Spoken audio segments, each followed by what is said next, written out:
umum tadi atau siapapun itu ya, stakeholder. Nah, yang 4 ini sampai ke public relations itu adalah 4 alat promosi yang tradisional sifatnya. Ya, tradisional, digunakan dari dulu sampai sekarang begitu. Tapi walaupun dia masih tradisional sifatnya, bisa saja sekarang masih dipakai gitu ya kan. Ya buktinya kita masih melihat misalnya iklan, apakah iklan di TV, iklan di radio, iklan di luar ruang kan masih poster, banner, apa-apa segala macam masih ada begitu ya. Jadi ada 4 alat promosi tradisional gitu. Lalu yang kelima mungkin ya tadi belum dibahas secara detail oleh Pak Jiwo, mungkin Ibu tambahkan aja ya yang direct marketing ya. Direct marketing itu adalah satu cara berpromosi di mana perusahaan berinteraksi langsung dengan konsumen secara individual gitu. Interaksi langsung secara individual itu apalagi di era digital ini bisa secara interaksi langsungnya itu secara online misalnya, menggunakan internet misalnya, digital marketing misalnya, online marketing. Nah, mobile marketing misalnya menggunakan interaksi secara langsung itu adalah interaksi di mana respons pada saat itu bisa diberikan gitu oleh konsumen. Misalnya seperti di era sekarang tidak ada mungkin satu perusahaan yang tidak ada ini jualan secara online ya. Sama itu kita juga sebagai buyer nggak ada yang mungkin tidak pernah melakukan shopping online, benar kan? Jadi orang berpromosi lewat Instagram, lewat TikTok, lewat YouTube, lewat apa segala macam itu semuanya masuk lewat email misalnya adalah masuk ke dalam kategori direct marketing. Begitu. Nah, tadi kembali ke video si Dono Kasino itu bisa mewakili bentuknya adalah iklan, bisa juga bentuknya masuk ke dalam DM ini gitu ya. Jadi misalnya siapa itu tadi mungkin bisa kita lihat di YouTube misalnya gitu ya.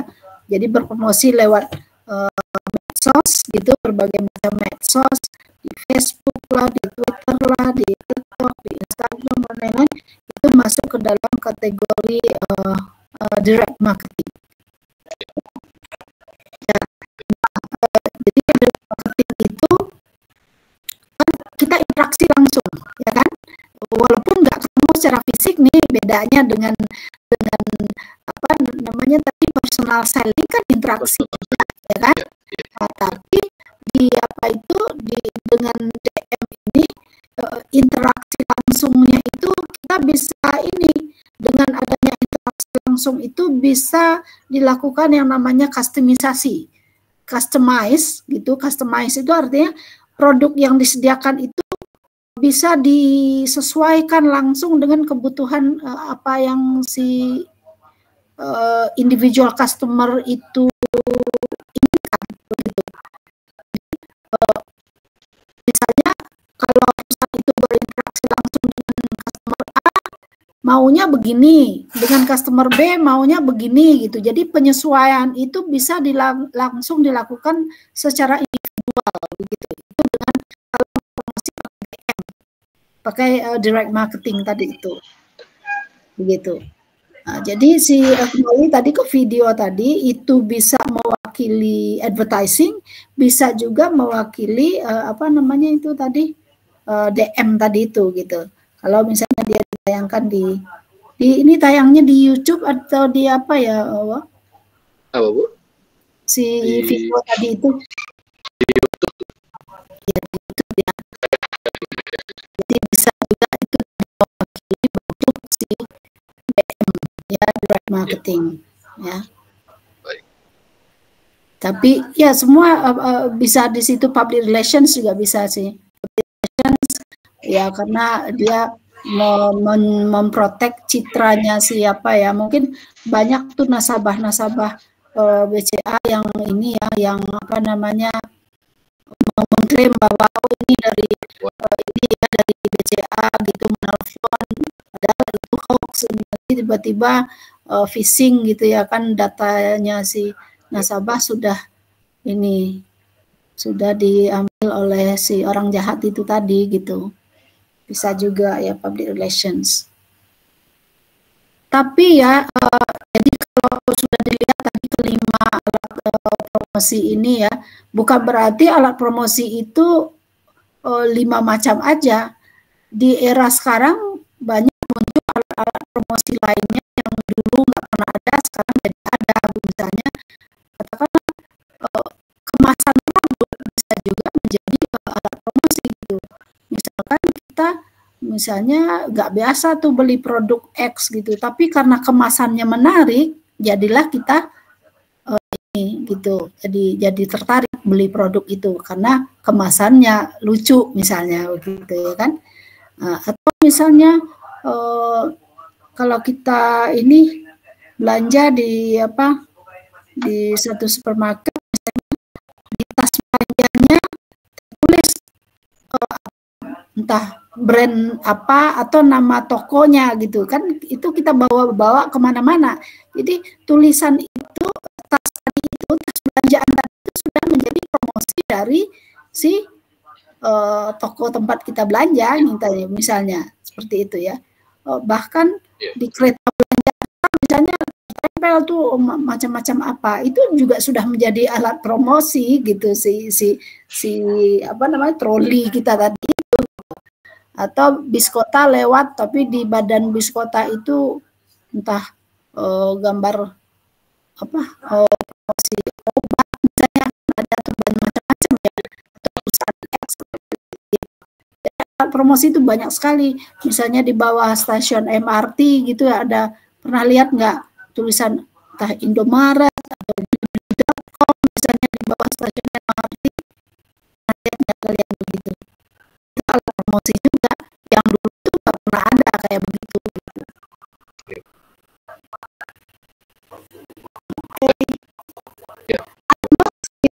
Atmosfer juga menjadi alat promosi loh. Apa yang Ibu alat atmosfer ini kan suasana ya.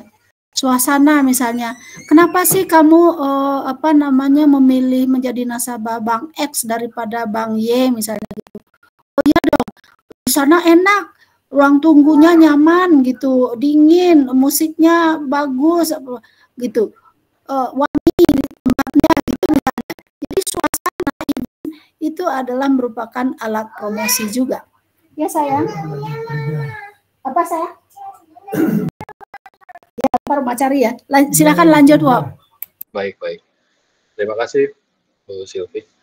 Baik, dari mahasiswa ada yang sejauh ini ada yang ingin didiskusikan atau ingin ditanyakan terkait tadi alat-alat untuk promosi atau yang kita sebut dengan promotional mix atau bauran promosi.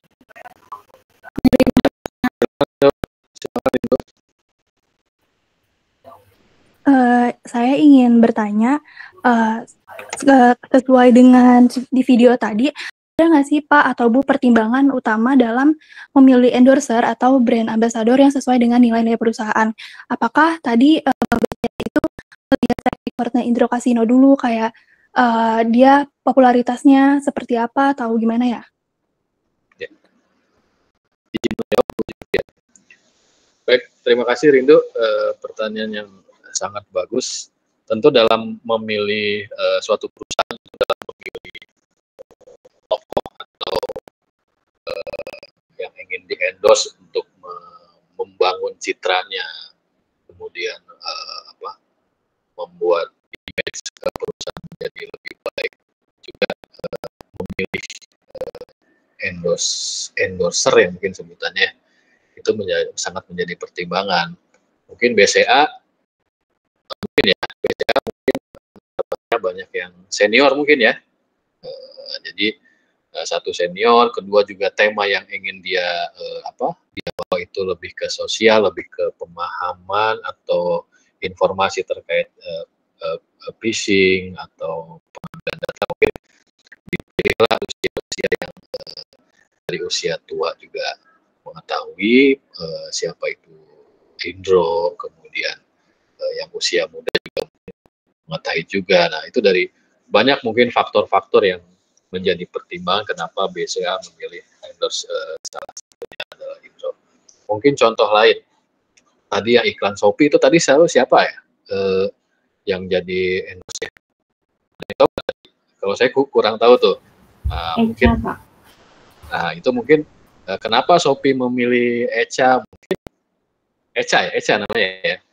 Nah, kenapa mungkin Shopee memilih Echa sebagai endorsement iklan 99 itu? Mungkin target pasarnya lebih ke anak-anak muda, atau mungkin nanti produk yang akan dijual di 99 itu produk-produk anak muda. Jadi tentu si endorsement pun harus yang muda juga. Mungkin kalau misalnya endorsementnya yang lain gitu ya, yang mungkin usia sudah senior, mungkin nanti tidak nyambung gitu dengan target pasar yang ingin diambil oleh Shopee.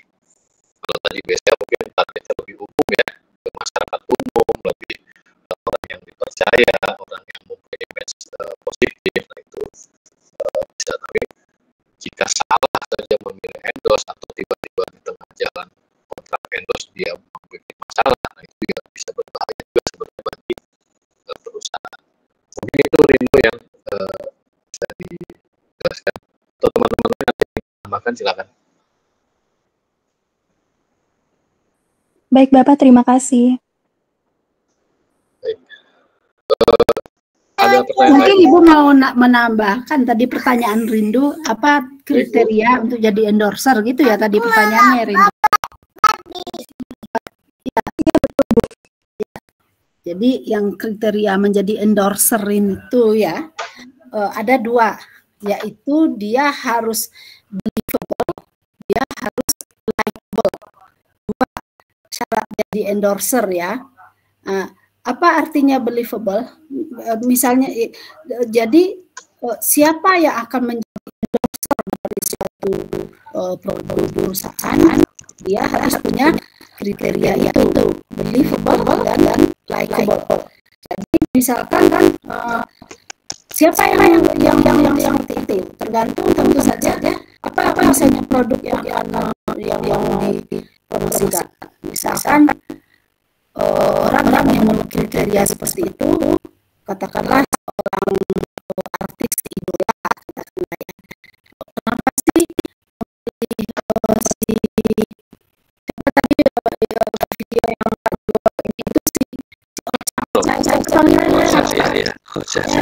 siapa namanya tadi itu? Echa, siapa namanya? Ya pokoknya lah ya, Echa tadi itu ya kan apakah iklan apa ses promotion si Shopee ya tadi itu ya. Kenapa sih jadi endorsernya di situ? Echa memenuhi kriteria itu. Kalau si Echa yang ngomong, masa si Echa akan bohong? Jadi dia pasti believable di mata penggemar dia kan, di mata follower dia. Dia juga punya likable, dia disukai banyak orang sekarang kan begitu ya kan, maka dipilih dia sebagai endorser. Tapi yang menjadi endorser ini yang memenuhi kriteria dua tadi itu tidak selalu harus orang top, itu orang kenal, tapi bisa juga bukan orang terkenal, tergantung tadi produknya kata Ibu gitu ya. Misalkan apa sih produk yang mau dipromosikan kan, katakanlah apa namanya alat sawah misalnya ya kan, alat bajak sawah misalnya yang dipromosikan ya kan. Lalu siapa endorsernya? Mungkin seorang petani, terkenal petani misalnya di suatu desa tertentu gitu. Lalu kenapa sih petani? Ya mungkin dia pengguna dari alat di situ ada bukti bahwa dengan alat bajak sawah seperti itu hasil sawahnya itu melimpah misalnya bagus banget gitu dan dia juga apa namanya likeable itu kan likeable ya karena dia jadi contoh orang misalnya di dalam petani yang sukses misalnya gitu kan jadilah dia seorang endorser gitu. Jadi pokoknya kriteria itu lah jadi endorser itu tadi orang itu mesti believable dan orang itu mesti likeable. Nah, kalau contoh lainnya misalnya kenapa sih si Kobe Bryant itu pakai sepatunya Nike ya karena pasti dia orangnya kata Kobe sepatu Nike ini bagus ngerti nggak sih Kobe Bryant udah nggak ada ya sekarang ya main NBA ada nggak yang tahu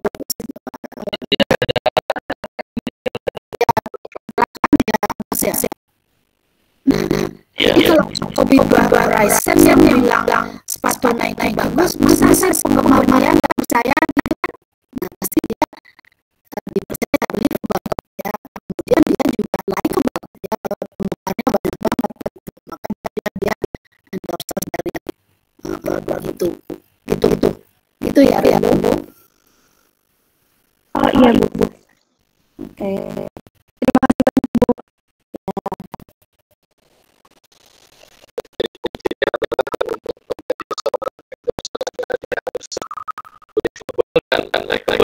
Begitu Bu Silvi ya. Betul. Jadi dua hal yang harus diketahui. Kenapa sih pakai Raffi Ahmad itu ya yang mau iklankan apa namanya sepucuk piring tadi dijelaskan ya Ibu contohkan ya pasti dia sudah punya dua syarat itu tadi gitu ya, walaupun itu yang diiklankan dia sama cuci piring ya nggak apa-apa gitu udah jaminan gitu ya.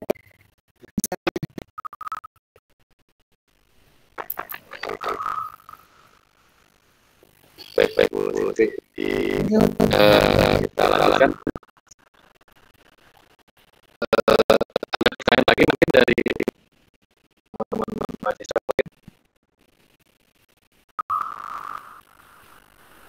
Baik, jika tidak ada, kita akan lanjutkan. Tadi sudah kita pelajari ada baluran promosi, yaitu mulai dari advertising, kemudian ada sales promotion, ada personal selling, ada private relation, tadi sebagai alat-alat dari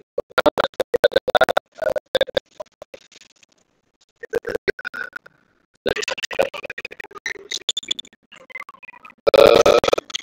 lanjut.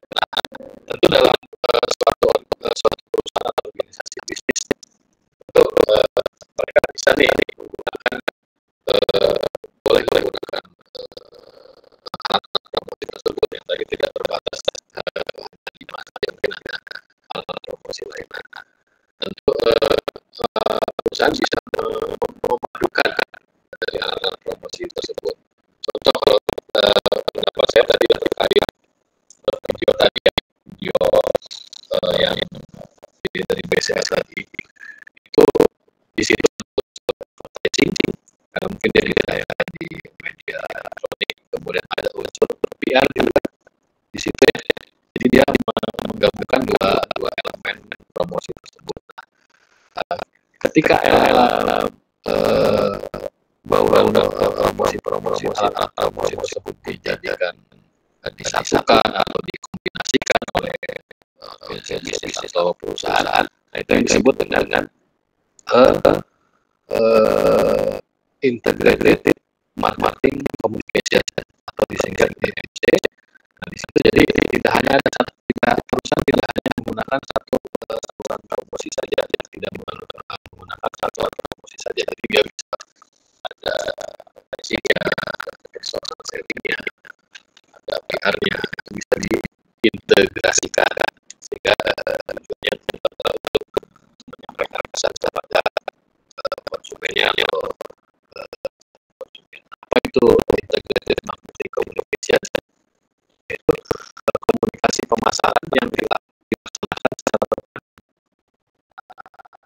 baik dalam konsep perencanaan komunikasi lebih menekankan kepada pesan strategis pada masing-masing bentuk komunikasi yang dilakukan untuk memperoleh kejelasan pesan, konsistensi dan dampak komunikasi secara maksimal melalui pengintegrasian pesan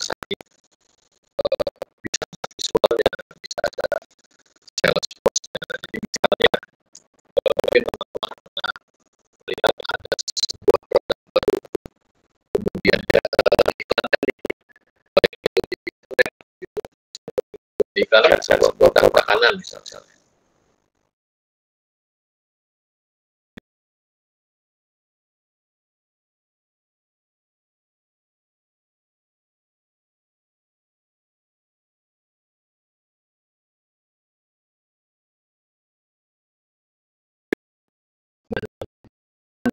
Perusahaan untuk mendapatkan penjualan produk meningkat. Itu biasanya dibarengi dengan sales promotion atau bisa dibarengi juga dengan personal selling. Pada saat kita melihat sebuah produk, misalnya produk sabun cuci piring, saya tadi yang misalnya produk sabun piring baru nih, ada iklannya di media sosial, di mana di TV. Nah, tapi masyarakat kurang tahu nih belinya di mana. Nah, itulah tugasnya dari sales promotion atau personal selling untuk turun ke masyarakat. Nih beda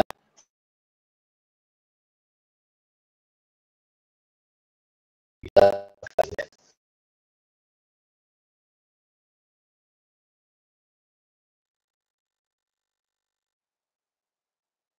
Itu mungkin teman-teman juga sudah pernah belajar terkait elemen apa dalam komunikasi. Di situ ada sender, ada encoding, ada message, kemudian ada media apa yang digunakan, decoding, receiver, respon, ada feedback, ada noise atau gangguan dalam komunikasi. Mungkin sudah dijelaskan di Komdi 1 mungkin ya. Kita tidak akan terlalu itu bisa kita kombinasikan. Yang harus pertama dilihat adalah sifat-sifat dasar dari masing-masing alat promosi tersebut. Nah, misalnya tadi advertising, dia lebih ke arah advertising itu tujuannya lebih ke arah elektronik, misalnya iklan TV atau apa. Nah, kemudian slide-nya dipindahkan dari ini. Nah,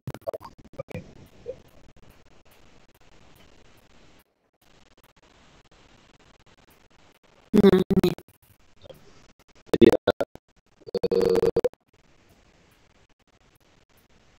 jadi apa sifat-sifat dasar dari kelima alat promosi tersebut harus kita pahami terlebih dahulu. Kalau misalnya iklan dari advertising yang mungkin lebih ke arah dia memang biayanya lebih mahal gitu ya, tapi jangkauan pencapaiannya itu lebih banyak gitu ya, karena iklan sudah ada internet sekarang, walaupun harganya lebih mahal. Itu dari segi mungkin dari advertising. Selain advertising mungkin ada contoh lain, misalnya sales promotion atau personal selling atau product creation. Mungkin biayanya akan lebih murah daripada kita membuat iklan di televisi atau endorse. Kalau PR mungkin kita harus endorse tokoh-tokoh tadi yang tadi Bu Silvi sampaikan, itu BCA membayar berapa tuh? Bayar aktor atau untuk beriklan di sebagai pemain iklan di BCA itu pasti sangat mahal. Belum dia harus membayar jam tayang di, misalnya kalau diiklankan di televisi atau di internet kan terus membayar juga yang cukup mahal. Itu salah satu yang bisa menjadi pertimbangan ketika kita akan mengkolaborasikan beberapa alat promosi. Nah, selain dari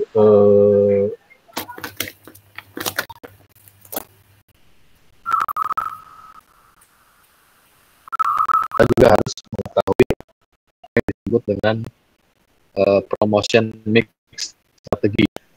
Jadi di situ ada push and pull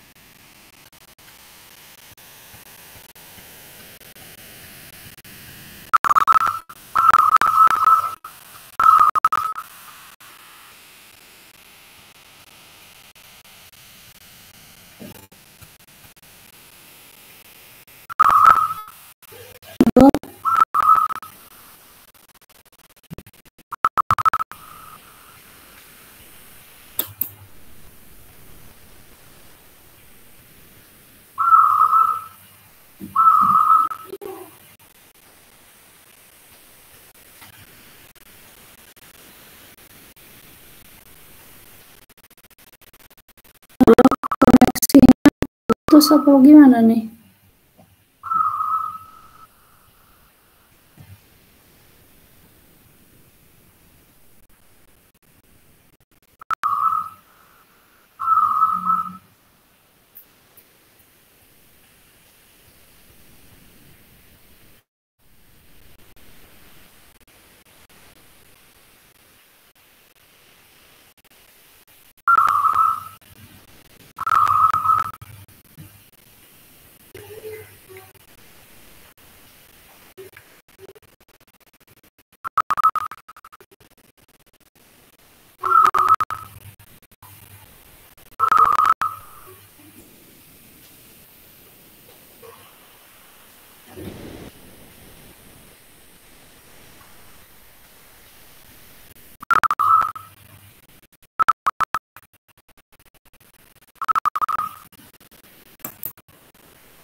Halo, maaf teman-teman, saya terlempar jadi tadi sempat putus. Sudah bisa terdengar lagi? Sudah, Pak. Internetnya menghilang. Baik, tadi sampai di mana ya? Terkait dengan marketing kita harus tahu sifat-sifat dasar dari promosi tersebut, seperti itu advertising, personal selling, sales promotion, public relation, dan direct marketing. Nah, selain dari sifat-sifat dasar, kita juga harus menentukan strategi bauran pemasarannya. Di sini kita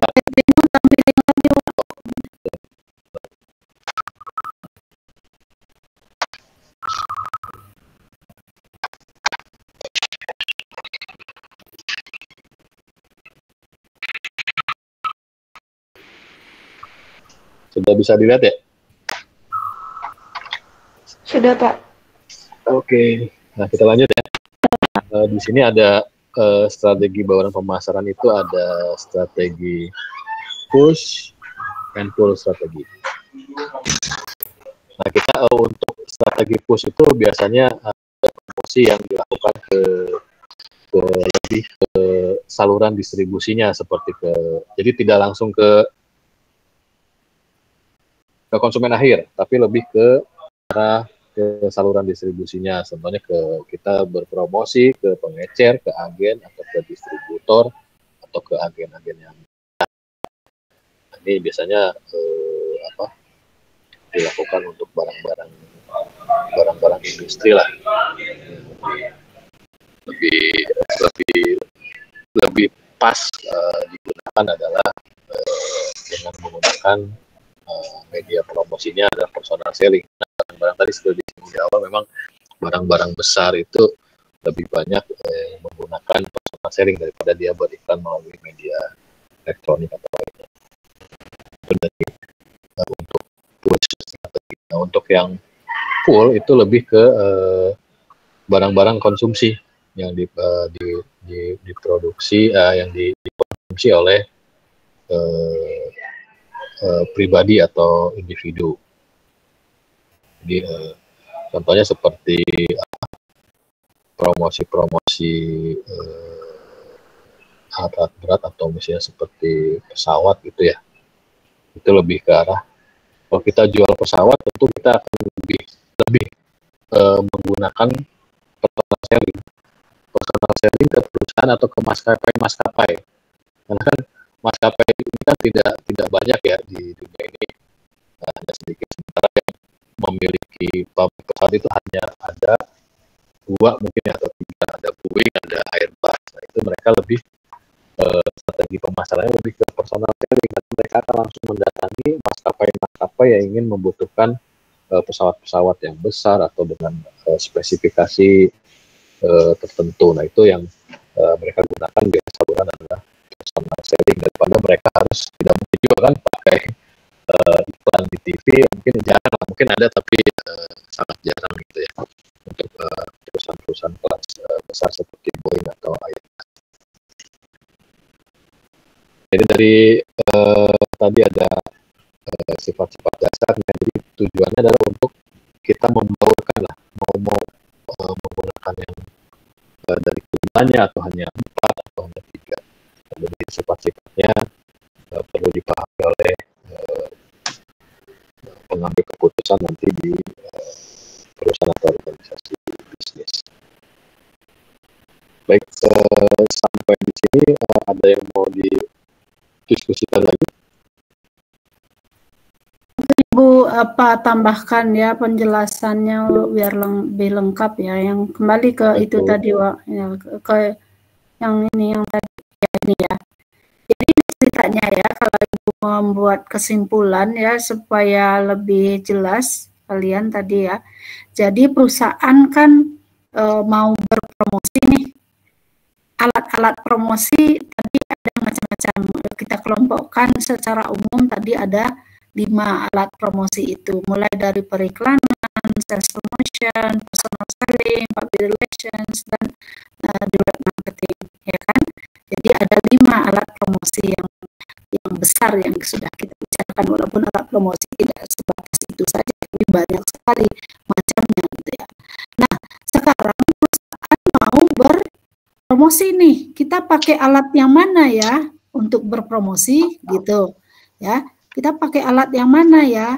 Nah, untuk menentukan pakai alat yang mana itu tadi, maka yang pertama, jadi judulnya Shaping the Overall Marketing Mix. Ini artinya bagaimana perusahaan menentukan alat promosi apa saja, kombinasi alat promosi apa saja yang akan dia gunakan untuk berpromosi.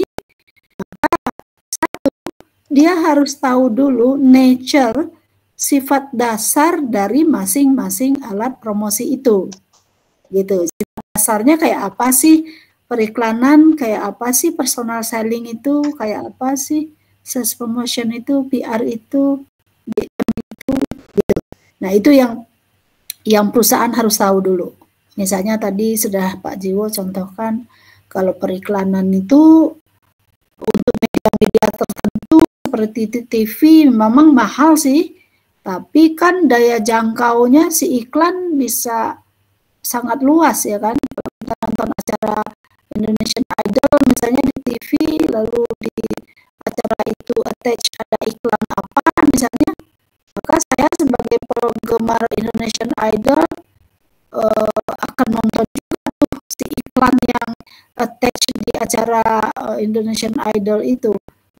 Juga 200 juta orang Indonesia lainnya misalnya di Indonesia. Berarti kan daya jangkaunya luas banget gitu si iklan itu. Itu kelebihannya. Dan namanya iklan bisa diulang-ulang, kemudian dengan iklan orang bisa mendramatisir segala sesuatu ya kan? Dengan warna, dengan suara, dengan pengaruh tadi endorser misalnya begitu, itu bisa didramatisir. mendramatisir itu kan melebih-lebihkan sesuatu ya kan. Tapi kita bisa aja kayak oh iya ya gitu ya, kayak bisa diyakinkan oleh apa yang dilebih-lebihkan itu. Nah itulah kelebihannya televisi kalau beriklan gitu ya. Tapi kurangnya adalah tadi media-media tertentu seperti TV itu kan biayanya mahal sih. Tapi kalau dihitung cost per customer-nya itu bisa saja lebih murah begitu. Nah itu TV. Kemudian personal selling kelebihannya adalah karena kita datang berinteraksi langsung dengan siapa ya. Jadi untuk meyakinkan siapa namanya calon customer itu lebih bisa gitu ya. Kita bisa lebih membujuk dia gitu dengan personal selling. Cuman personal selling kalau harus mendatangi orang satu persatu biayanya juga mahal. Kalau iklan tadi walaupun mahal sekali tayang di TV hitungannya detik, tapi kalau dibagi per 200 juta misalnya yang nonton kan jatuhnya murah juga gitu. Tapi kalau personal selling itu kalau setiap orang secara individual 200 juta harus didatangin kan mahal jatuhnya gitu. Kelebihannya adalah kita bisa mendorong orang tadi langsung belanja gitu. Cuman kurangnya dia kan sifatnya temporer aja gitu. Sedangkan PR tadi, PR itu sering kurang dianggap gitu, kurang dipakai di dalam sebagai alat promosi karena tujuan utamanya kan tadi membangun hubungan baik ya antara perusahaan dengan publiknya gitu. Jadi perusahaan itu agak kurang menggunakan si PR itu. Ya, kalau dia dikombin menggunakannya dengan iklan itu sangat powerful sebenarnya. Kemudian DM juga kelebihannya banyak, kalian tahu ya berpromosi lewat DM itu. Tapi kekurangannya adalah kontrolnya ada di tangan si individu itu. Jadi perusahaan nggak bisa mengontrol. Gue harus hubungan terus sama konsumen individu yang ini. Tapi kalau individunya bilang enggak gue ogah melayani promosi dia ke aku secara personal, ya udah perusahaan nggak bisa apa-apa. Nah itu yang pertama tuh. Yang kedua, setelah perusahaan tahu bagaimana sifat dasar dari masing-masing alat promosi tadi itu, kelebihan kekurangannya gitu, perusahaan harus memutuskan apakah pakai strategi promosi push atau pull. Strategi push itu banyak strategi promosi pakai personal selling dan ini biasanya untuk mempromosikan barang-barang industri tadi. Dicontohkan tadi mempromosikan si Boeing mempromosikan pesawat misalnya, nggak akan diiklankan pesawatnya itu di TV, tapi orang Boeing sendiri datang ke Garuda misalnya mempromosikan pesawatnya. Sedangkan strategi pull, strategi promosi yang banyak pakai iklan. Nah, kalau iklan ini langsung ke si konsumen secara langsung gitu ya, konsumen akhir gitu, kita sebagai pembeli secara langsung. Maka kalau kalian perhatikan ya, semua iklan yang ada di televisi itu adalah untuk mengiklankan barang konsumsi. Kalau tadi strategi push itu untuk barang-barang industri atau barang-barang bisnis ya. Nah, kemudian setelah kita tahu milih strategi push atau strategi pull tergantung kepada produknya, tentu saja tadi ya kita integrasikan si alat-alat promosi tadi. Oh, saya perusahaan X untuk berpromosi, saya gunakan advertising, saya gunakan sales promotion, saya gunakan personal selling juga, atau saya nggak pakai personal selling deh, saya pakainya direct marketing aja.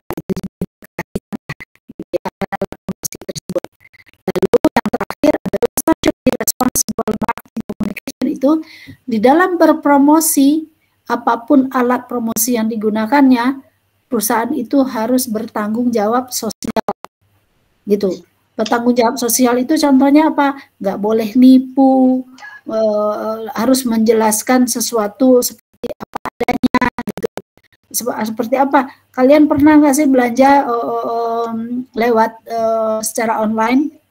Kan pasti sering ya. Misalnya kita lihat nih apa namanya promosinya di Instagram gitu ya. Dikatakan bahkan gitu ya. Misalnya tas gitu ya, dikasih lihat bahannya apa segala macam di videonya. Terus lalu kita tertarik, lalu kita beli, ternyata tasnya yang datang bukan kayak gitu. Nah itu kan nipu kan namanya. Nah itu yang contohnya tidak bertanggung jawab secara sosial. Atau misalnya ketika kita berpromosi kita ngejelek-jelekin brand orang lain misalnya. Misalnya ada pernah di TV dia dia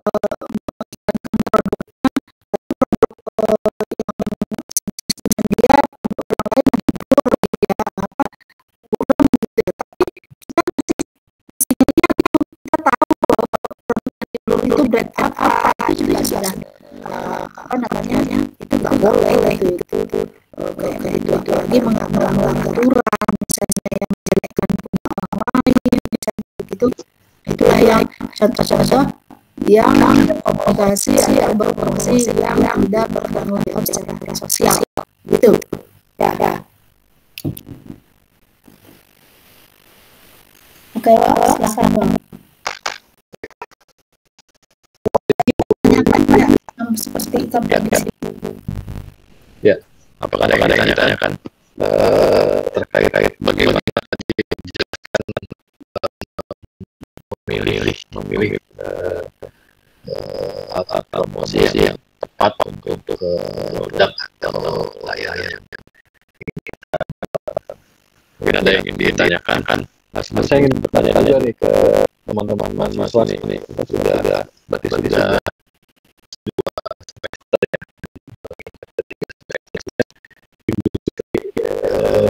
industri di dunia penerjemahan atau di dunia bahasa Inggris itu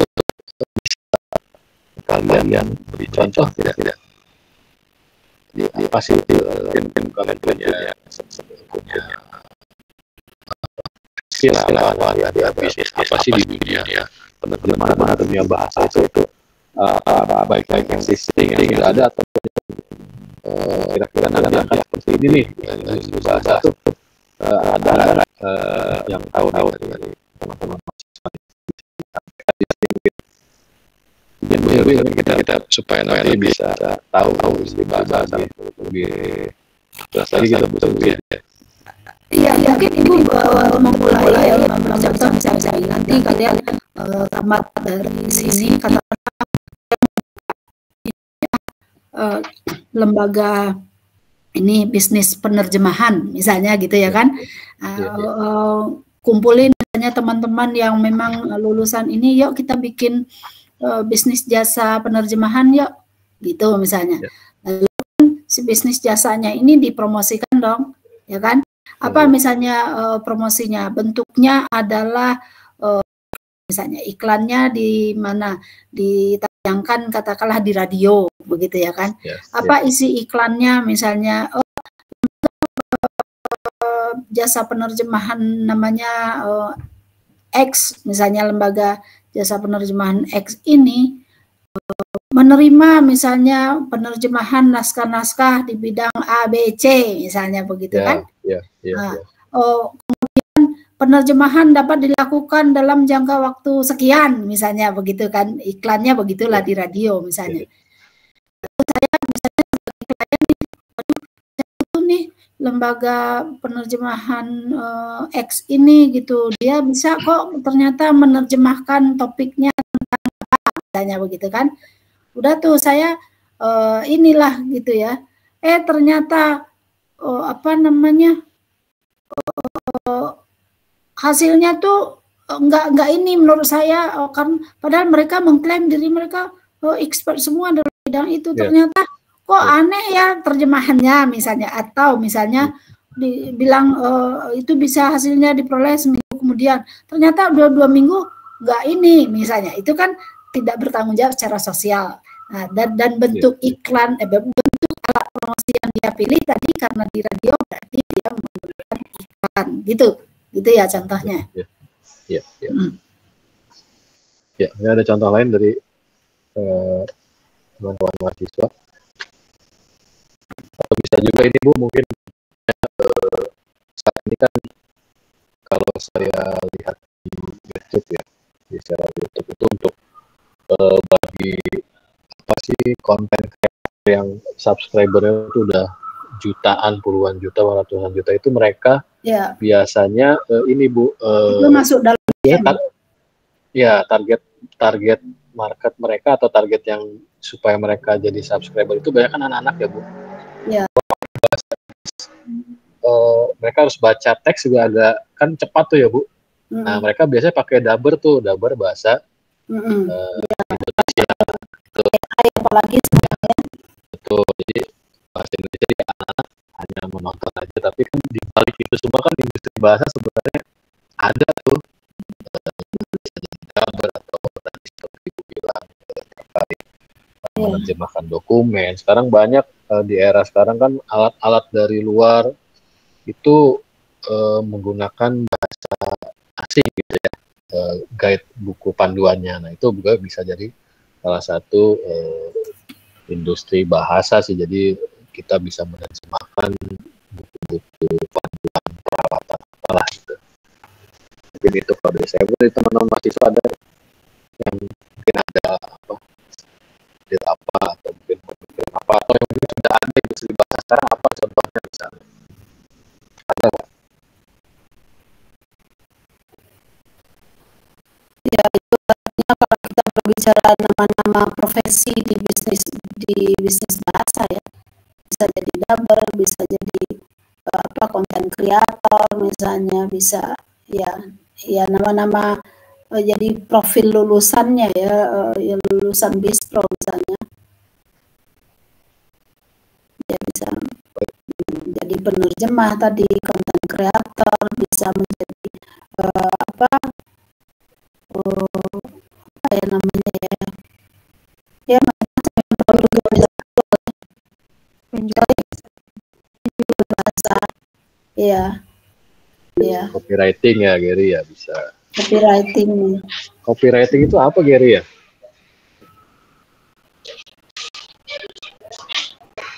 Jadi itu kayak di film ya copywriting ya. Tahu saya yang suka kayak bikin caption gitu sih Pak, kayak menarik perangkat gitu. Kayak misalkan kalau nggak beli hari ini bla bla bla gitu sih Pak, setahu saya yang saya suka lihat-lihat di internet.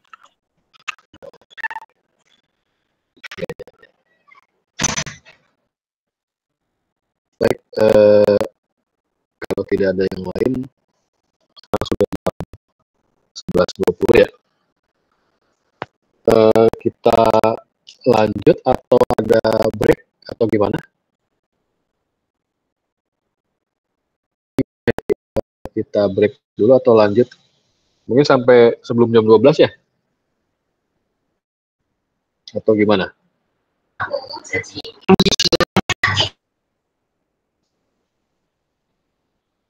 Gimana?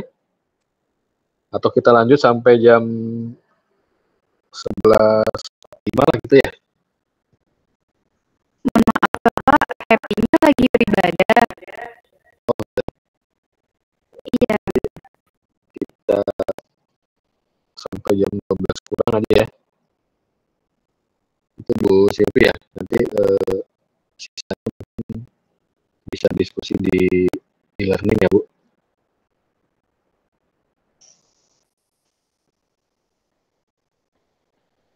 Baik, kita lanjutkan ke yang berikutnya, yaitu terkait dengan di sini kita ada, tadi kan sudah disebutkan pada saat kita memilih saluran komunikasi, mana-mana saja yang akan kita pilih. Nah, ini tadi sudah dijelaskan bahwa untuk periklanan itu atau advertising itu biayanya mahal. Kemudian untuk salah satunya itu ya, kemudian untuk personal selling itu kelebihannya kita bisa langsung ke target marketnya, langsung ke calon konsumen. Untuk sales promotion kita mengharapkan pembelian langsung dari konsumen. Public relation itu memiliki dampak yang cukup baik lah, cukup signifikan. Jadi sebaiknya public relation ini bisa dikombinasikan dengan alat promosi lainnya. Dan dari marketing tadi kelemahannya adalah kadang-kadang kita sering mengabaikan lah pada saat kita terima. Mungkin teman-teman pernah mengalami pada saat masuk ke pusat perbelanjaan, ada masuk WA atau SMS ya terkait promo, misalnya promo Jeko atau promo startup atau promo apa. Nah, kadang-kadang kita mengabaikan itu. Nah, itu salah satu kelemahannya karena kita bisa terganggu mungkin oleh message yang mereka. Nah, untuk khusus untuk advertising sendiri atau periklanan ini bukan salah satu cara berkomunikasi ya perusahaan yang tadi termasuk dari bauran promosi. Di situ kita ada beberapa jenis yang harus diperhatikan dari advertising. Sorry, Bo. Ya, Bu. Sorry, Bo. Kita sudah sampai di batas yang tadi ya kan, yang terakhir itu kita mau berbicara tentang secara umum tentang alat-alat promosi ya 1 sampai 5, di mana apapun alat promosi, kombinasi alat promosi yang digunakan oleh perusahaan, ujungnya tadi adalah harus bertanggung jawab secara sosial. Nah, mulai dari slide ini yang akan kita bicarakan adalah satu persatu dari kelima alat promosi yang secara umum yang sudah kita bicarakan tadi. Nah, yang akan kita bicarakan lebih mendalam individually adalah masing-masing dari alat promosi tadi. Itu yang pertama adalah advertising. Nah, kalau misalkan perusahaan akan menggunakan periklanan sebagai alat promosinya, maka apa saja tahap-tahapnya yang harus dia lakukan. Nah, jadi sekarang bicara mendalam nih tentang periklanan. Yang pertama yang harus dia tetapkan dulu adalah setting advertising objective. Jadi dia harus pastikan dulu apa tujuan beriklannya. Begitu. Silakan lanjutkan, Bu. Baik. Terima kasih Bu Silvi. Jadi tadi betul memang kita membahas secara umum alat-alat promosi. Kita sekarang lebih detail. Misalnya kita akan memilih atau kita lebih dalam lagi membahas tentang advertising. Nah, advertising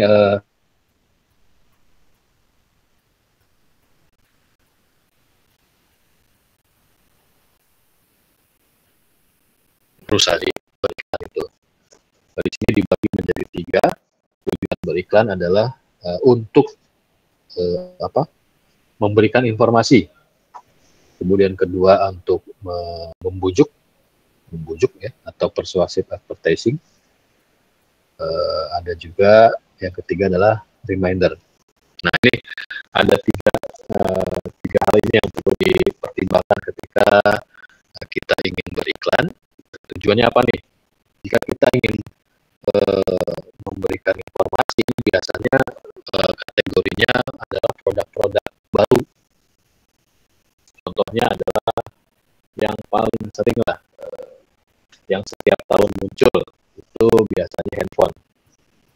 Nah, handphone itu biasa nggak tahu sekarang tahun 2025 sudah ada belum iklannya untuk handphone iPhone biasanya yang baru ya, atau Samsung biasanya kan 2024-nya ada S24 yang mungkin ya, apakah tahun depan ada S25. Nah, itu mereka akan beriklan tuh menyampaikan bahwa tahun depan ada Samsung punya produk generasi Samsung S25 misalnya yang akan dilaunching di tahun depan. Misalnya mereka ada juga. Nah, ini nyambung juga nih ke ada pre-order gitu kan. Ya, tujuannya tadi tuh balik lagi ke mix tadi, ke sales promotion supaya melakukan pembelian cepat. Nah, itulah uniknya belajar dunia promosi gitu ya Bu Silvi ya. Jadi mix-mixnya akan ketemu. Sebenarnya teman-teman mahasiswa mungkin sudah sangat mengalami lah, tapi secara teori sebenarnya seperti ini nih. Jadi mereka menggunakan teori yang ada di ilmu pemasaran atau ilmu marketing. Dan untuk informasi advertising itu lebih ke arah produk-produk baru. Kemudian untuk yang persuasif, nah persuasif ini persuasif advertising ini lebih diarahkan ketika banyak produk sejenis. Saya ambil contoh lagi, misalnya tadi sabun cuci cuci piring nih. Sabun cuci piring mungkin ada mereknya banyak, semuanya fungsinya sama buat mencuci piring. Tapi bagaimana caranya produsen itu mengajak konsumen untuk supaya produk dia yang dipilih. Mungkin tadi ada salah satunya pakai endorse-nya, yang satu pakai siapa?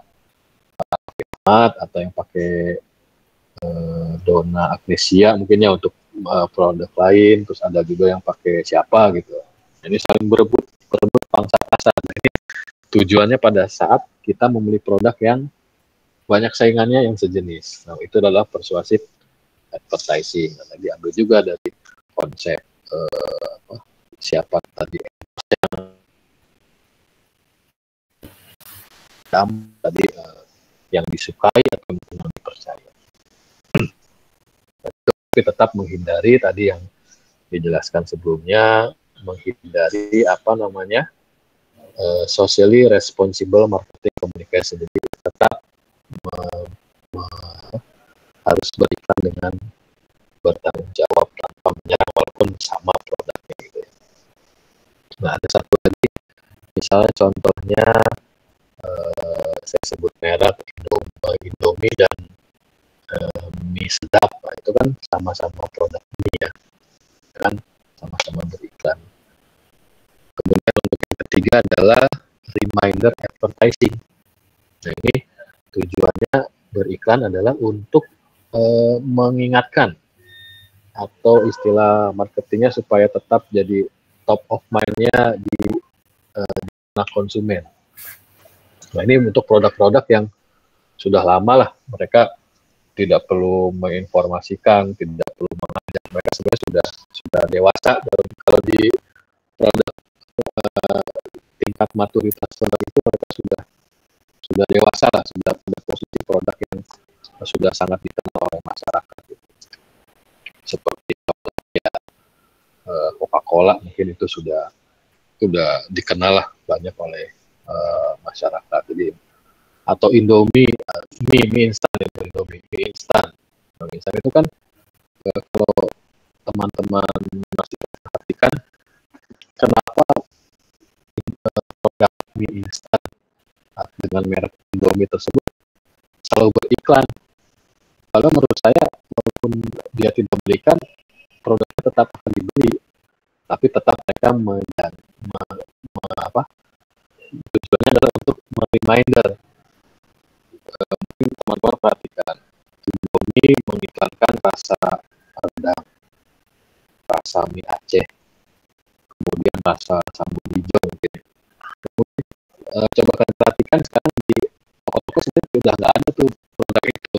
Yang ada tetap ada Indomie goreng, Indomie ayam bawang, Indomie kari ayam. Tapi sebenarnya tujuannya hanya untuk merimain si customer. Itu yang dibeli ya tetap aja Indomie goreng.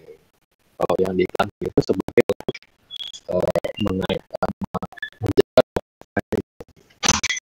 Nah, itu dari segi tujuan iklan dibuat, kita harus menentukan ya posisinya, mau yang informatif kah atau persuasif atau hanya untuk meng-reminder. Nah, itu ada yang kurang jelas mungkin atau yang ingin ditanyakan sampai situ. Silakan, Colin. Ya Pak, izin bertanya. Sekarang kan era digital ini penuh kebisingan informasi. Strategi apa sih yang bisa digunakan untuk breaking through the clutter secara efektif? Gitu. Terima kasih Pak, Bu. Baik. Terima kasih. Belum sampai ke situ ya. Ya, ada di bawah. Ya, pertanyaannya bagus, Colin ya. Nanti kita jawab di setelah ini ya. Berikutnya nanti. Ya, jadi yang pertama tadi, kalau kita mau beriklan, kita pastikan dulu apa objektifnya iklan itu. Objektifnya maka iklannya disebut dengan informative advertising. Yes. Yang kedua, to persuade, untuk membujuk, maka iklannya disebut dengan persuasive advertising. Yang ketiga, to remind, iklannya disebut dengan reminder advertising, gitu ya. Jadi karena beda tujuannya, tentu beda bentuk iklannya, ya kan? Itu yang pertama dipastikan dulu. Lalu setelah itu ditentukanlah anggaran iklannya. Ya, jadi mengenai anggaran iklan ini ada ini khususnya ya, khususnya, tapi nggak perlu dibahas di sini. Tapi itulah yang kedua yang dilakukan oleh oleh perusahaan gitu ya. Setelah tentukan tujuan, maka dia tentukan kemudian anggaran iklannya. Nah, dan anggaran iklan ini besar kecilnya ada kalanya ditentukan oleh tujuan beriklannya juga, dan juga tentu size perusahaannya juga menentukan ya, besar kecilnya ukuran perusahaan akan menentukan besar kecilnya anggaran iklan pastinya ya. Nah, setelah itu baru ditentukan yang ketiga strategi beriklannya yang ditentukan ya, strategi beriklannya yang ditentukan. Jadi developing advertising strateginya, strategi beriklannya. Nah, di dalam menentukan strategi beriklannya itu, maka yang harus dibuat adalah membuat pesan iklannya tentu saja ya, creating ad message. Jadi iklan itu kan biasa disingkat dengan ad ya, ad itu maksudnya advertising ya. Jadi membuat pesan iklannya pastinya ya. Nah, dalam membuat pesan iklan itu, itulah yang pertama yang ditanyakan oleh Pauline ya. Declutter. Gimana, Wak? Aku yang jelasin itu atau lo yang jelasin? Monggo, Bu. Breaking through declutter tadi itu? Monggo, Bu. Ya. Ya. Bu. Jadi kita sekarang mau membuat pesan iklannya ya kan? Membuat pesan iklannya. Maka yang harus kita pikirkan adalah breaking through declutter. Kalian tahu declutter itu apa?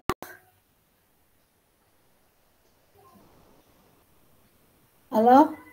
Ada yang tahu clutter?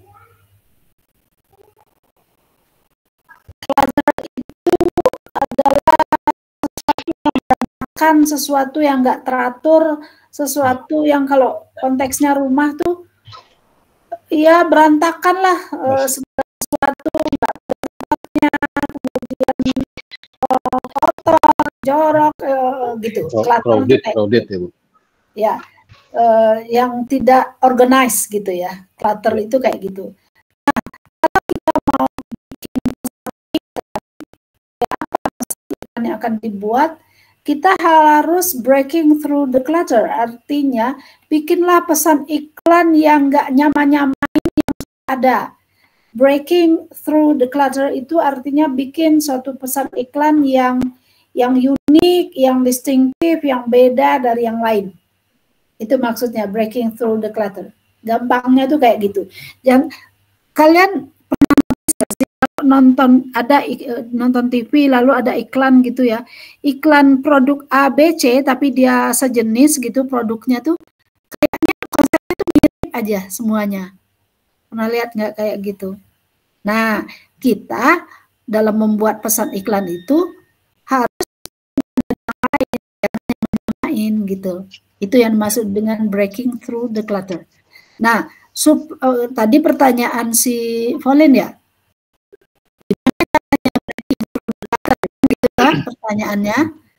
Caranya adalah bikin pesan iklan yang mengandung namanya konsep kreatif gitu. Konsep kreatif itu esensinya harus beda dari yang lain dan harus memorable gitu. Memorable itu ya diingat orang terus karena dia beda. Ini nggak sama nih dari yang sudah ada gitu. Nah, jadi itu konsep kreatif. Jadi kalau konsep kreatif itu cirinya ada 3. Konsep kreatif tadi artinya beda yang lain dan juga memorable gitu. Nah, konsep kreatif yang 2 itu mengandung 3 unsur. Yang pertama adalah dia harus pesan iklan itu harus believable, terpercaya, kemudian meaningful. Meaningful itu artinya bahwa konsumen itu yakin benar bahwa benefit yang dia cari dari produk itu memang seperti itu adanya gitu. Ada gitu, ada di produk, benefit yang dia cari dari produk itu ada di dalam produk itu. Itu yang isi pesan iklannya itu harus ditonjolkan. Dan yang ketiga adalah distinctive tadi itu unik gitu, unik. Jadi pesan itu harus believable, harus meaningful, dan harus unik. Nah, seperti itulah pesan iklan yang harus dibuat, yang akan membuat kita breaking through the clutter tadi itu. Kenapa itu terlempar terus ya, Wak? Halo, Valin? Iya Ibu, terima kasih sudah terjawab pertanyaan saya. Terima kasih ya Ibu Silvi. Oke. Ya, silahkan. Yang kedua. Pak Jiwo tuh terlempar terus kayaknya deh.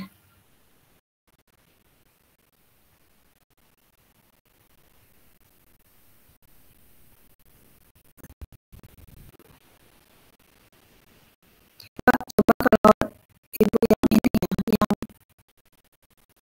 yang share screen ya. Bisa nggak? Coba Ibu yang share screen ya.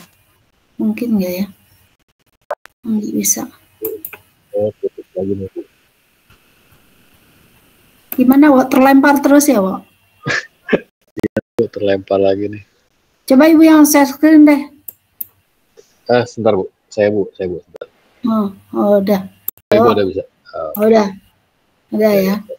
Oke.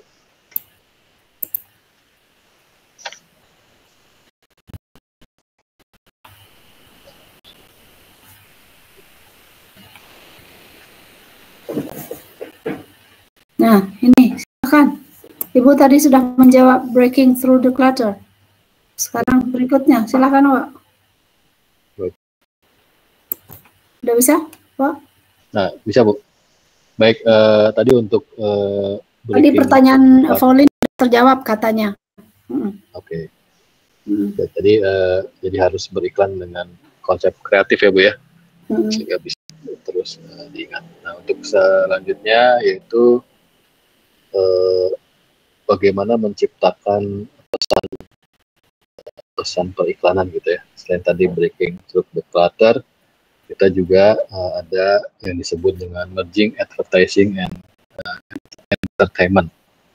Ini jadi maksudnya adalah menggabungkan antara pemberian informasi dalam bentuk iklan dikemas dalam atau digabungkan dengan hiburan.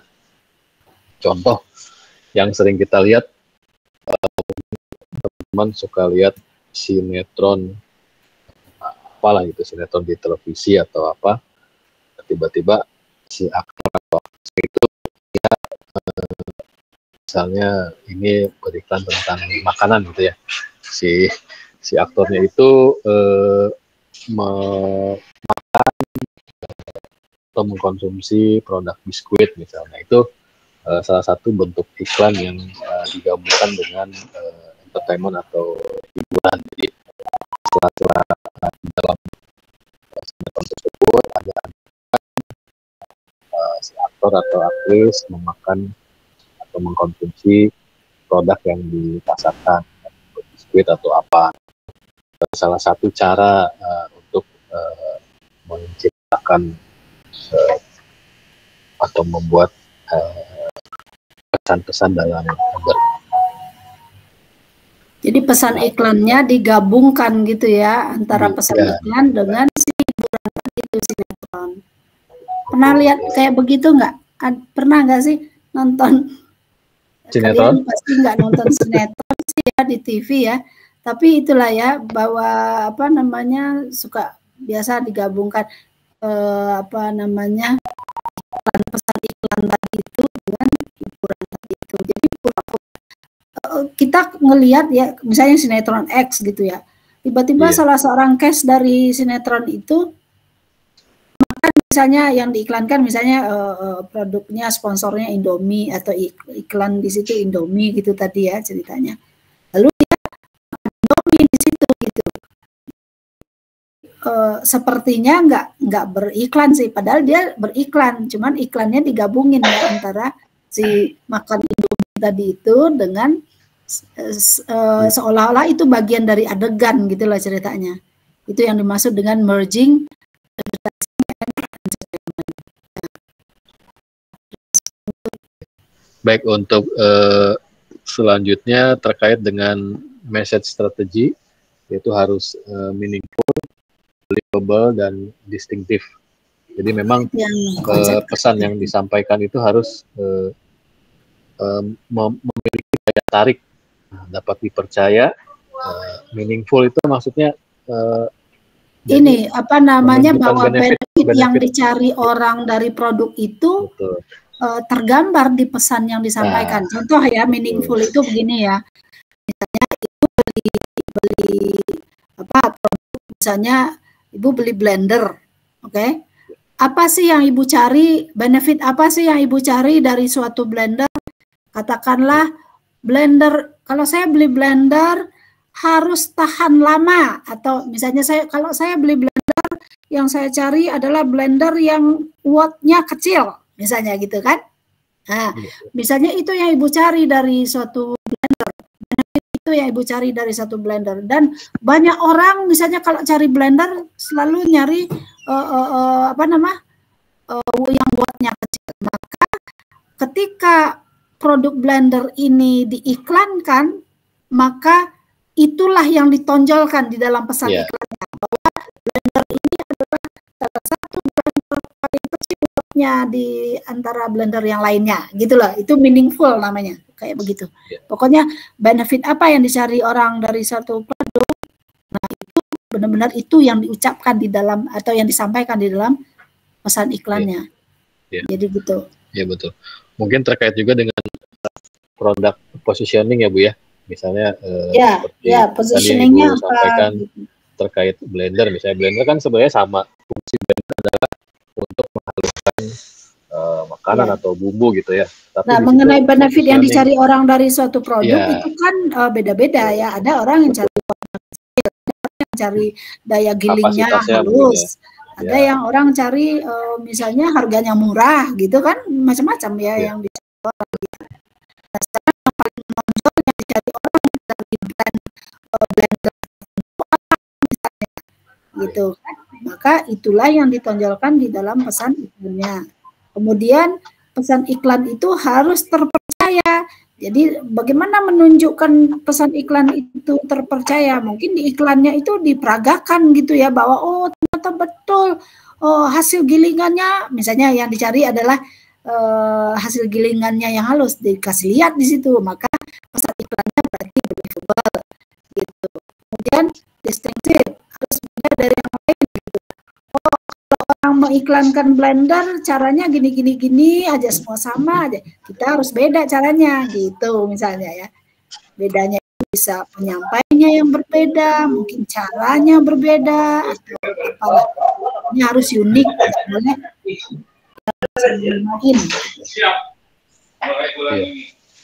Baik, tadi itu jadi ada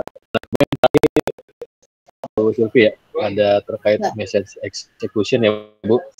Di sini ada slice of life, ada lifestyle, ada fantasy, ada mood, image, ada musical, personality, symbol, sampai ada 9 terakhir.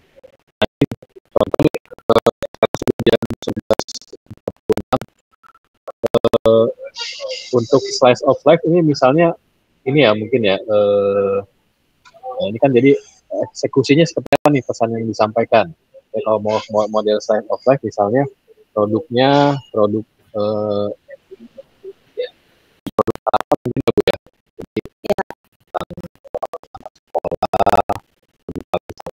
Jadi apa sih biasanya yang instan itu sekarang apa energen atau sereal apalah yang menjadi dalam pesan itu kamu kalau sarapan ya makannya energen atau sereal gitu mungkin ya Bu ya. Jadi ke arah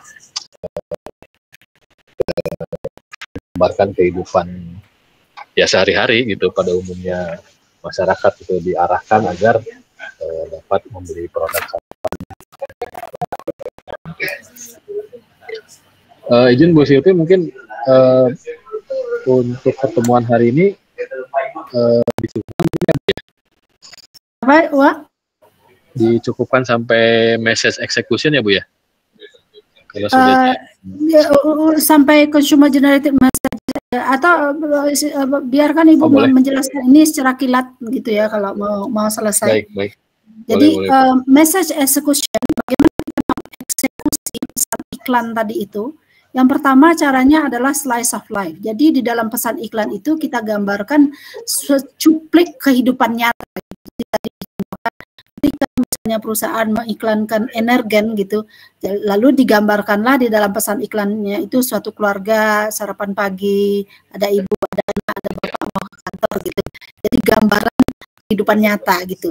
Itu cara mengeksekusinya. Lalu yang kedua adalah gaya hidup, lifestyle itu untuk mengiklankan misalnya produk susu Anlin itu digambarkan orang-orang yang berolahraga pagi, lalu mereka setelah olahraga misalnya gaya hidup sehat, lalu dia minum Anlin, itu gaya hidup. Kemudian fantasy misalnya ya. Jadi kita yang dipengaruhi dengan pesan iklan itu kayak kita dibawa ke dunia khayal gitu ya. Jadi misalnya apa namanya orang minum setelah orang minum adem sari, lalu tiba-tiba dia kayak ada di depan air terjun yang sangat-sangat segar gitu. Kita dibawa ke dunia khayal gitu ya. Lalu mood or image ya. Jadi yang dipengaruhi adalah mood kita, atau mood atau image kita. Misalnya ketika orang setelah tadinya dia bad mood, setelah makan langsung happy misalnya, berarti pesan iklannya mood kita yang dipengaruhi ya. Kemudian musical. Musical itu artinya bisa orang atau karakter menyanyikan tentang produk. Jadi dia dalam pesan iklan itu menyanyikan tentang produk. Ada iklan waktu itu bola lampu Philips ya, lalu dia nyanyi terang Philips terang terus gitu, dia nyanyi kayak begitu ya, itu musical. Kemudian personality symbol. Jadi ini suatu karakter tetapi merepresentasikan, jadi dia kayak bisa jadi manusia gitu, padahal dia karakter kartun katakanlah, tapi dia representasi dari produk tersebut. Jadi mungkin kalian pernah lihat nggak sih alat pembersih dapur atau pembersih kaca namanya Clean, cairan pembersih kaca. Lalu untuk pembersih kaca itu dibentuklah karakter kartun avatar itu kayak manusia gitu ya, yang sebagai representasi dari si Clean itu personality symbol. Jadi memanusiakan barang gitu ya, Clean, tapi jadi manusia gitu sebagai representasi dari produk itu. Kemudian technical expertise itu adalah orang yang memang punya expertise di bidang tertentu. Misalnya chef Lima sebagai chef mengiklankan keju misalnya, atau seorang dokter gigi mengiklankan pasta gigi misalnya, itu technical expertise. Kemudian scientific evidence ini adalah pesan iklannya itu berupa disampaikan bahwa produk itu sudah misalnya mengalami bukti-bukti ilmiah bahwa memang dia itu berkualitas misalnya. Pernah dulu iklan Aqua sudah mengalami uji di IPB atau apa bahwa kandungannya adalah bla bla bla misalnya, itu bukti saintifik ini ya gitu. Nah kemudian yang yang terakhir adalah endorsement atau testimonial evidence.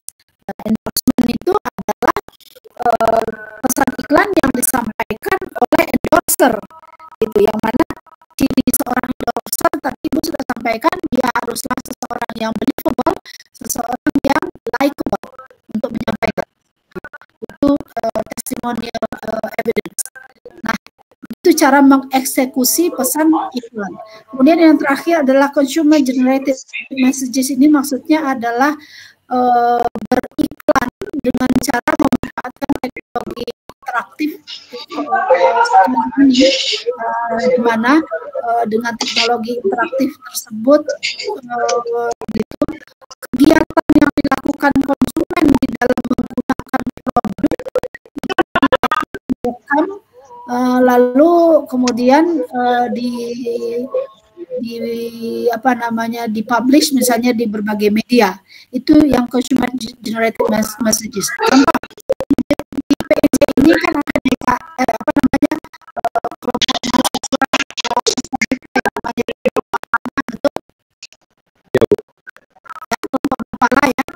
Nah, misalnya mapala PNJ ini mau mendaki gunung misalnya, gunung apa misalnya, lalu mereka berpikir perencanaan yang mereka buat sampai menentukan apa saja yang akan kita makan misalnya di dalam perjalanan kita naik gunung nanti gitu.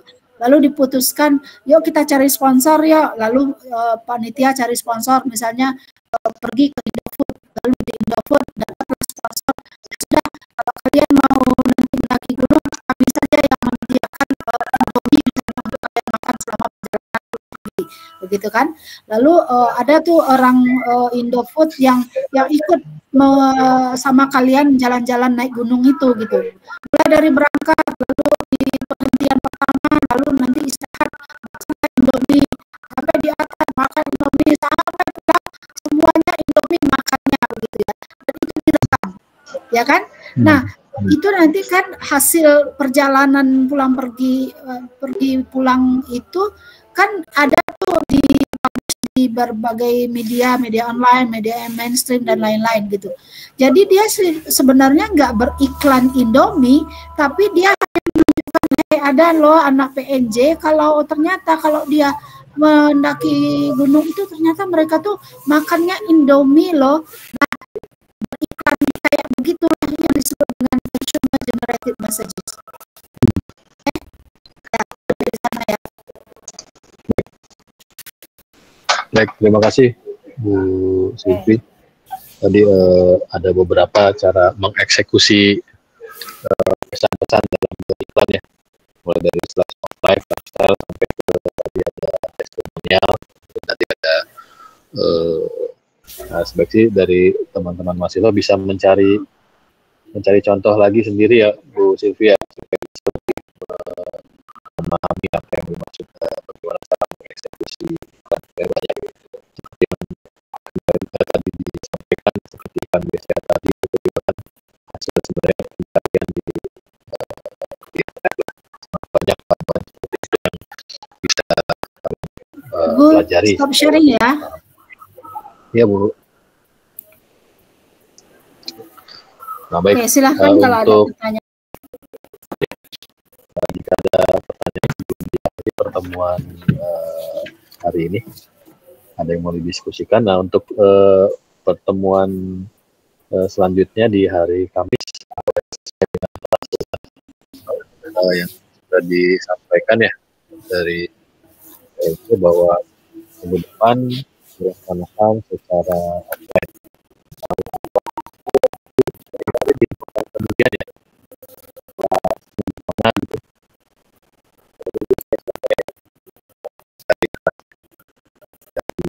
Dari mahasiswa atau dari siapa?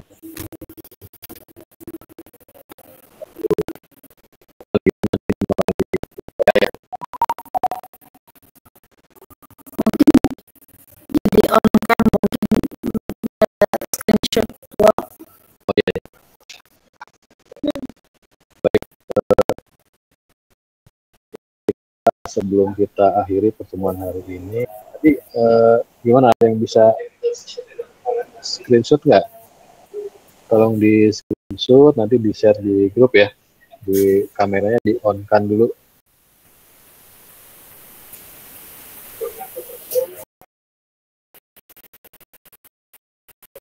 Di on-kan lagi yang lain.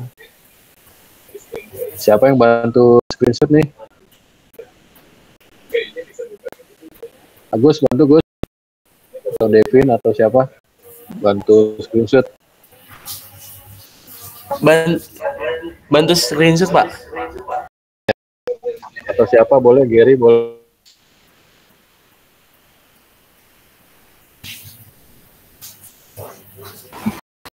Pak. Ya boleh. Minggu depan offline-nya sudah mulai ya kuliahnya ya. Minggu depan offline.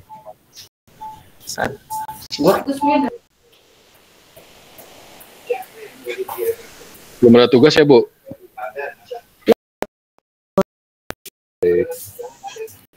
Itu tadi fleksibel aja, belum artinya penerapan yang tadi RPS yang tadi itu ketat lah, tapi mulainya sebenarnya itu pelaksanaannya di 2025 sih. Di screenshot tolong di-share di itu ya,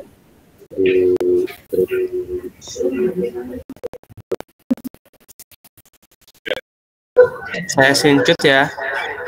Oke.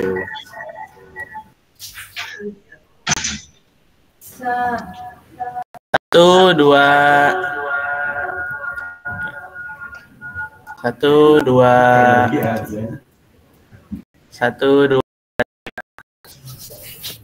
Sudah. Oke. Yang ini yang di kampus bisa. Yang di kampus pasti bisa absen. Yang di rumah nih yang masalah. Yang di rumah nanti saya absenkan. Tadi yang sudah hadir semua berarti ya, yang izin tadi Mayona ya. Oke. Baik, terima kasih. Untuk materi hari ini dicukupkan. Nanti bila untuk materi diskusi ataupun yang lainnya terkait mata kuliah ini, terutama topik yang pertama ini bisa didiskusikan di e-learning. Demikian, terima kasih Bu Silvi, teman-teman semua. Assalamualaikum warahmatullahi wabarakatuh. Sampai jumpa.